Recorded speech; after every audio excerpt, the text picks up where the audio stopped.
4வது வார்த்தையை தியானம்.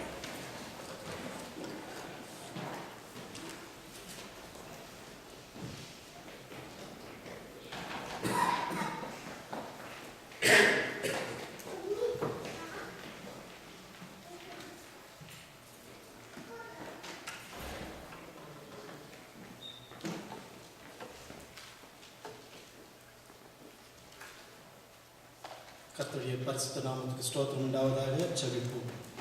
எங்களை அதிகமாக நேசிக்கிற நல்ல தகப்பனே, பரிசுத்த ஆவியானவரே, அப்பா பிதாவே, இதுவரையிலும் பேசின என் சகோதரர்களை மறைத்து நீர் பேசினது போல என்னையும் மறைத்து தகப்பனே, உம்முடைய வார்த்தை வெளிவரட்டும் ஆண்டவரே. சிலுவையிலே என்னை மறைத்து உம்முடைய வார்த்தை வரும் என்று சொன்னால் இந்த நாளிலே அது ஒவ்வொருவருக்கும் பிரயோஜனமாக இருக்கும் தகப்பனே. இயேசு கிறிஸ்து நாமத்தினாலே ஜெபிக்கிறோம் நல்ல பிதாவே. 4வது வார்த்தை, 9ஆம் மணி நேரத்தில் இயேசு ஏலி ஏலி லாமா சபக்தானி என்று மிகுந்த சத்தமிட்டு கூப்பிட்டார். அதற்கு என் தேவனே என் தேவனே ஏன் என்னை கைவிட்டீர் என்று அர்த்தமாம். இந்த வார்த்தையிலே பலவிதமான வித்தியாசத்தை பார்க்கிறோம். முதலிலே வேதமே மொழிபெயர்க்கப்பட்டது, தமிழில் எழுதப்பட்டது. ஆனால் நீங்கள் 2 சுவிசேஷத்திலும் பார்க்கும் பொழுது அந்த வார்த்தையை சொல்லிவிட்டு என் தேவனே என் தேவனே என்னை ஏன் என்னை கைவிட்டது என்று அர்த்தமா. நினைத்து பாருங்க, ஒரு மொழிபெயர்ப்பு பண்ணும்போது அதை நேரவே எழுதியிருக்கலாம். வேதத்தில் என் தேவனே ஏன் என்னை கைவிட்டீர்னு லூக்காவும் எழுதியிருக்கலாம், இல்லை மத்தேயும் எழுதியிருக்கலாம். ஆனால் யாருமே எழுதாம அங்கு ஆண்டவர் என்ன பேசினார் அந்த வார்த்தையை அப்படியே போட்டுவிட்டு என்ன அர்த்தம் என்று சொல்கிறார். அது மாத்திரம் இல்லாமல் இந்த வார்த்தையில இன்னொரு விஷயம் பார்த்தோம் என்று சொன்னால், மற்ற வார்த்தைகளிலே தேவன் பேசுகிறார், பிதாவினிடத்திலே பரிந்து பேசுகிறார், கலைஞரிடத்திலே பேசுகிறார். ஆனால் இந்த இடத்திலே மட்டும் சத்தமிட்டு கூப்பிட்டார் என்ற ஒரு வித்தியாசத்தை காண்போம். சத்தமிட்டு கூப்பிட்டார் என்ற ஒரு வித்தியாசத்தையும் அவர் பேசின ஒரு வார்த்தையையும் நாம் பார்க்கிறோம்.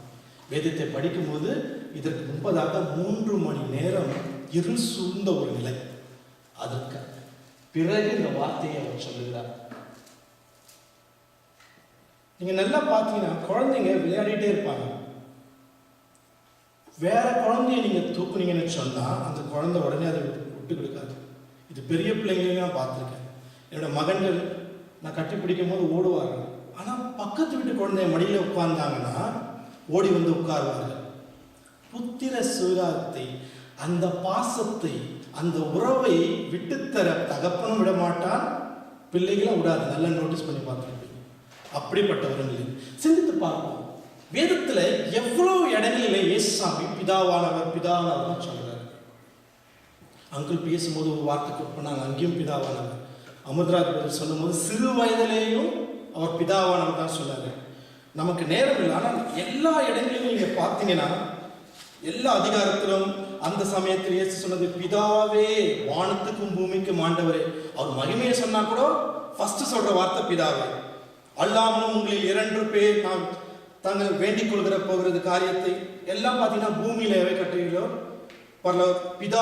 பிதாவினால் அது அவர்களுக்கு உண்டாகும். அது மாத்திரம் இல்லை, நமக்கு ஜபம் சொல்லிக் கொடுக்கும் போது அப்படி சொன்னாரு, பரமண்டலத்தில் இருக்கிற எங்கள் தேவனேன்னு சொல்லி தரணும். பிதாவே பிதாவே பிதாவே பிதாவே வேதத்துல எல்லா இடத்துலையும் சொன்ன தேவன் இந்த இடத்துல மாத்திரம் வித்தியாசமாக என் தேவனேன்னு கூப்பிட்டுருக்காரு. அதற்கு என்ன அர்த்தம்? பல முறை நாம் இந்த சத்தியத்தை கேட்டிருப்போம். இருந்தாலும் ஒரு முறை அந்த சத்தியத்தை கொண்டு வந்து வேறு ஒரு டைமென்ஷன்ல பார்க்க விரும்புகிறோம். ஏன் இப்படி ஒரு சூழ்நிலை நடந்தது என்று சொன்னால், 3 மணி நேரம் இருள் சூழ்ந்த நிலை. இயேசு சுவாமி இந்த உலகத்திலே வந்து பல விதமான அற்புதங்கள் செய்து பல லட்சம் பேரை சொஸ்தமாக்கி சிலுவையிலே மறிக்காமல் சென்றிருந்தார் என்று சொன்னால் பிதாவுடைய சித்தமும் நிறைவேறிக்காது. நாம் இன்னைக்கு ரட்சிப்பின் வஸ்திரத்தை அணிந்திருக்க முடியாது. குற்றங்களை காண மாட்டாத பிதாவுக்கும் மனுக்குலத்துக்கும் ஒரு ஒப்புரவாதமும் உண்டாயிருக்காது. அப்படிப்பட்ட ஒரு நிலை இருந்திருக்கும்.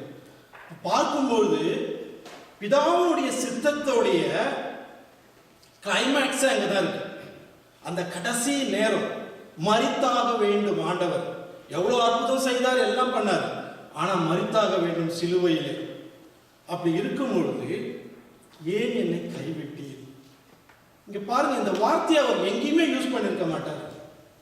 அடிக்கப்பட்டார், நொறுக்கப்பட்டார், சாட்டையை அடிக்கும் போது விவேகத்தில் சொல்றாங்க உடலில் இருக்கிற எல்லா சதையும் பிடுங்கி வெளியே வந்து விழுது. அப்ப சொன்னார் அந்த வார்த்தையை, ஆண்டவரே ஏன் என்னை கைவிட்டீங்க, உடம்பு தாங்கலையே என்ன. கெஸ்தமனி தோட்டத்திலே அவருக்கு எப்படிப்பட்ட மன உளைச்சல் இருந்தது என்று சொன்னால் வேர்வை ரத்தமாக சிந்தியது. அப்ப கூட என்ன சொல்றாரு, பிதாவே இந்த பாத்திரம் என்னை விட்டு நீங்குமானால் பிதாவே. அப்படிப்பட்ட ஒரு நிலையில கூட பிதாவே பிதாவே சொல்றாரு. அவர் ஊழியம் செய்யும் பொழுதும் சொல்லி தரும் பொழுதும் பிதாவே பிதாவே தான் சொல்றாரு. பாடுபட்ட போதும் பிதாவே பிதாவே தான் சொன்னாரு. ஆனால் இந்த இடத்திலே தேவனே என்று சொன்னதுக்கு காரணம் என்னவென்று சொன்னால், அந்த 3 மணி நேரம் இருள் எதை குறிக்கிறது என்று சொன்னால், அந்த உச்சகட்டம் வந்துவிட்டது. உலகத்தில் இருக்கிற அனைத்து ஜீவராசிகளுடைய பாவமும் இயேசு கிறிஸ்துவானவருடைய சரீரத்திலே இறங்குகிறது. அதுதான் உச்சகட்டம், அதுதான் வந்த நோக்கம். உலகத்தில் உள்ள எல்லா ஜீவராசிகளுடைய மொத்த பாவமும் இயேசு ராஜாவின் சரீரத்தை அப்படியே அமுக்கி அந்த பாவம் முடியும் பொழுது, அப்ப கூட என்ன நடக்குதுன்னா, அந்த நேரத்தில் பிதாவுக்கும் குமாரனுக்கும் ஒரு கண பொழுது அந்த உறவு அற்று போகிறது. உறவு அற்ற நிலை, அந்த ஒரு ஃபிராக்ஷன் ஆஃப் செகண்ட் எல்லா பாவமும் சரீரத்தில் இறங்கி அமுக்கும் பொழுது, தேவன் இயேசு சுவாமி ஒரு மனுஷனுக்குரிய நிலைக்கு வந்துட்டார். அப்ப அது குறிக்கிறது அந்த அழுத்தம், அந்த பாவத்தின் அந்த அவ்வளோ வலி, மொத்த பாவம் சூழ்ந்து அவரை அமுக்கி ஒரு தேவன் ஒரு மனுஷனோட நிலைமைக்கு போயிட்டார். அந்த மனுஷனுடைய கூக்குரல் தான் என் தேவனே. ஒரு மனுஷனுக்கு தான் அந்த நிலைமை வரும். ஒரு மனுஷன் தான் அந்த நிலைமை வரும்போது என் தேவனேன்னு சொல்லுவான். இதற்கு சான்று இருக்கிறது.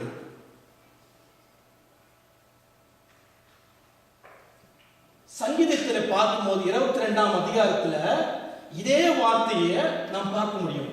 என் தேவனே என் தேவனே ஏன் என்னை கைவிட்டி. இது நிறைவேறும்படியாகவும் இதுக்கு ஒரு சான்று. ஒரு மனுஷனோட நிலைமை தான் இப்படி ஒரு கூக்குரல் விட முடியும், என் தேவனே என் தேவனே ஏன் என்னை கைவிட்டீங்க. அப்ப பாருங்க, இயேசு சுவாமியானவர் எதை குறித்தும் கலங்கவில்லை.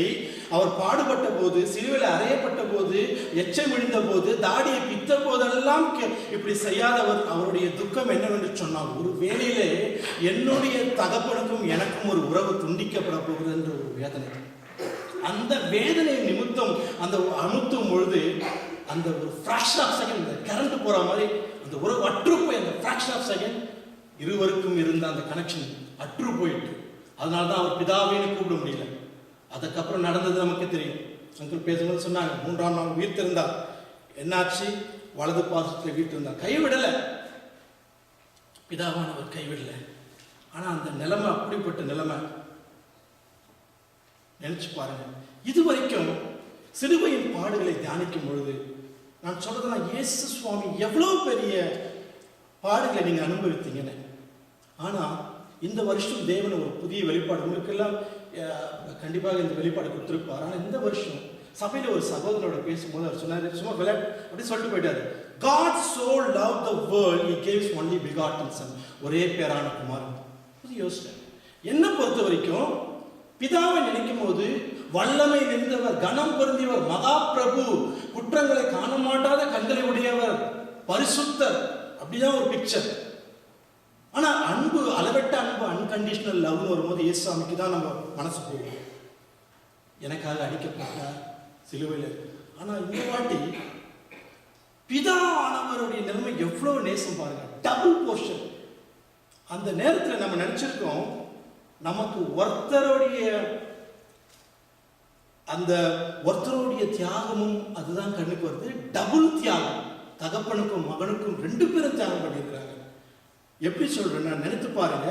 எனக்கு அப்புறம் யோசிச்சு பார்த்தேன், ஆமா பிதாவானவர் ஒரு மகா பிரபு, ஆனாலும் மக்கள் மேல அன்பு இல்லைன்னா எப்படி ஆதாம் தவறு செய்த போது ஆதாமே எங்க போனான்னு அன்பு காட்டி வந்தாரு?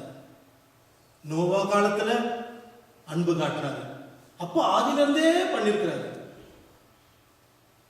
அந்த அன்பின் அளவற்ற அன்பின் உச்சகட்டம் தான் இனியும் பொறுக்க முடியாது. என்னை நேசிக்கிற ஜீவராசிகள் எல்லாம் அழிந்து போகிறார்களே, அந்த அன்பின் உச்சகட்டம் தான் தன் ஒரே பேரான குமாரனை இந்த உலகத்துக்கு அனுப்பியது. இனியும் அந்த அன்பின் உச்சகட்டம் இன்றைக்கு நாம் யோசித்து பார்ப்போம். எவ்வளவு பெரிய டபுள் தியாகம் பாருங்க.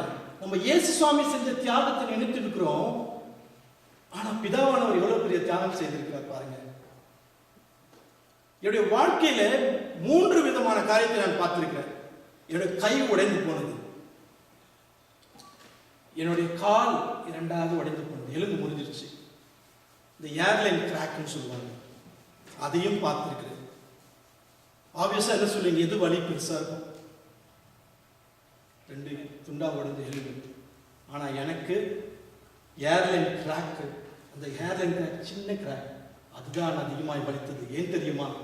கை உடைந்ததும் கால் உடைந்ததும் எனக்கு, அந்த ஏர்லைன் கிராக் என் மகனுக்கு. இந்த உலகத்திலே ஒரு பெரிய கஷ்டம் என்னவென்று சொன்னால், தன்னுடைய வேதனையை பார்த்து கொள்ள முடியும். ஆனால் தன் மகன் படுகிற வேதனையை யாராலும் பார்க்க முடியாது. இதெல்லாம் அறிந்திருந்தார் தேவன். ஒரு காலகட்டம் வரும், என் மகனை நான் கொடுக்க வேண்டும், அவர் வேதனைப்படுவார், இந்த வேதனையெல்லாம் நாம் பார்க்க வேண்டும் சொல்லிட்டு அவருக்கு எவ்வளவு வேதனை இருந்திருக்கும் பாருங்க. இன்றைக்கு நாம் ஒவ்வொரு முறை சிலுவையின் பாடுகளை பார்க்கும் பொழுது ஒருவர் பட்ட பாடாக தெரியக்கூடாது. இயேசு சுவாமியை காட்டிலும் ஒரு பிதாவின் ஸ்தானத்துல 1000 மடங்கு வேதனை அனுபவித்தார் தேவன். அதை எப்படி எக்ஸ்பிளைன் பண்ணது எனக்கு தெரியல. நான் யோசிச்சு பார்த்தேன். ஒரு சென்னையில ஒரு தெருவில் போய் கொண்டிருக்கிறேன். பிச்சைக்காரர்கள் கந்தையும் ஒரு ட்ரெஸ், அழுக்கு கிழிந்த கந்தை ட்ரெஸ்ஸோட ரோட்ல எல்லாம் சோத்துக்கு கூட வழி இல்லாமல் ஐயா பிச்சை போடுங்க என்று கேட்டுக்கொண்டிருக்கிறாங்க. என் சின்ன பிள்ளை வந்து, அப்பா கொஞ்சம் பணம் கொடுங்க, நான் பிச்சைக்காரர்களுக்கு போடுறேன், daddy please give me some மணின்னு சொன்னா ரொம்ப சந்தோஷமா கொடுத்து செய்ப்பான்னு சொல்லுவேன். ஆனா நினைச்சு பாருங்க, அதே என் சின்ன மகன் பிச்சைக்காரங்களோடு பிச்சைக்காரராய் வஸ்திரங்களை கீச்சு கொண்டு அழுக்கா அவங்களோட சேர்ந்து பிச்சை எடுத்துட்டு மாத்திரம் இல்லாம என் அப்பான்னு கூடாம ஐயா எஜமானே தர்மம் பண்ணுங்கன்னு சொன்னா என் நிலைமை எப்படி இருக்கும்? அந்த நிலைமையை பிதா அனுபவித்தார். தன் சொந்த ஒரே பேரான குமாரன் அப்பான்னு கூட கூப்பிட முடியாத நிலைக்கு நாம கொண்டு வந்து விட்டோம். அத்தனை பாவங்களும் இயேசு சுவாமியின் முதுகிலே ஏற்றப்பட்ட